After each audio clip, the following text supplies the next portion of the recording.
Hello, I'm Nathan Judah. I'm here with Wolves reporter Tim Spiers. We're discussing the defenders today.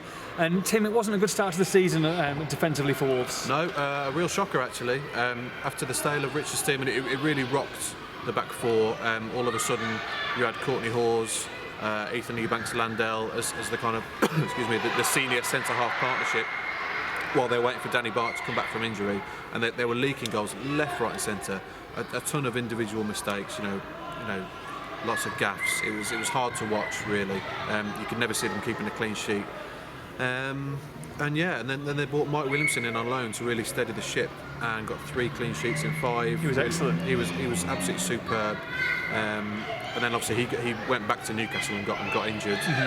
Then they started leaking goals again. Conceded 3 here to Leeds at home, and then 4 at Sheffield Wednesday in consecutive matches.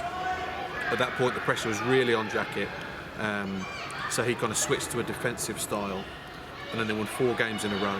The midfield 3 were really protecting the back 4. You know, first and foremost, it was about protecting the back 4, keeping clean sheets, and not losing games if they could. And that certainly worked for a while. It wasn't attractive football to watch. In fact, it was very hard to watch.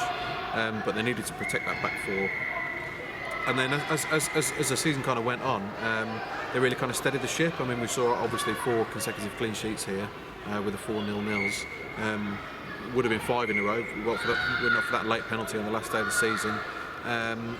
So a few of the defenders kind of blossomed really and came into their own. Danny Batth's form really improved as the season went on. Because it was a shaky start from him, to be honest. It was a shaky start, as he's admitted. He came back from that foot injury, which really kind of dogged him, and he didn't get back to full fitness till about Christmas.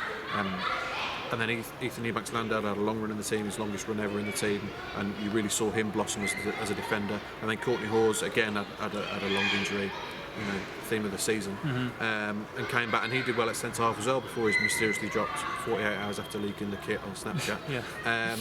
So you can see a nucleus of 4 centre halves there. If they've got them fit. You've got Danny Batth, who's the captain. You've got Mike Williamson. Definitely good enough at this level. And then you've got the 2 youngsters, Courtney Hawes and Ethan Eubanks-Landell. I think that's a good solid 4 with Iorfa as cover, because he has played at the centre half a bit as well. In the summer, do you expect him to buy? I mean, there's definitely question marks over Mike Williamson when they re-signed him, and we didn't see him again, did we? No, we didn't see him again. But I don't expect him to sign a centre half. Like I said, you've got those 4, and you've got Iorfa to cover. He'll definitely be looking at bringing in a left back. We know they tried in January. They had Boylerson from Ajax. Looked at a couple of others. They looked at Pocagnoli from Albion, although we believe that they're not back in for him.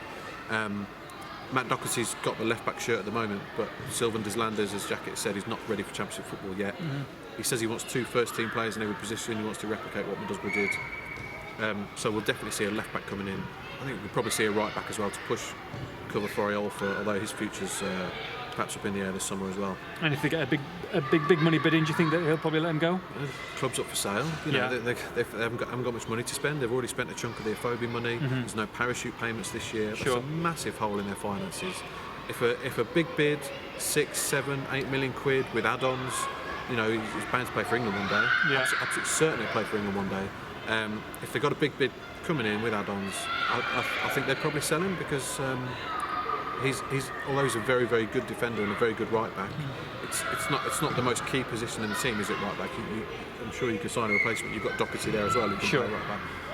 I don't think they want to lose him. I think it would be a really bad statement and a really bad signal of intent if they did sell him. You don't want to become a selling club. No. Team being stripped of its assets. We've seen Stearman and Afobe leave and Sacco leave. It would set a really bad precedent if they did sell him. But I don't think they'd turn down a big money bid. Watch this space, and we'll have the midfielders for you tomorrow. Make sure you log on to expressandstyle.com for all the latest Wolves news.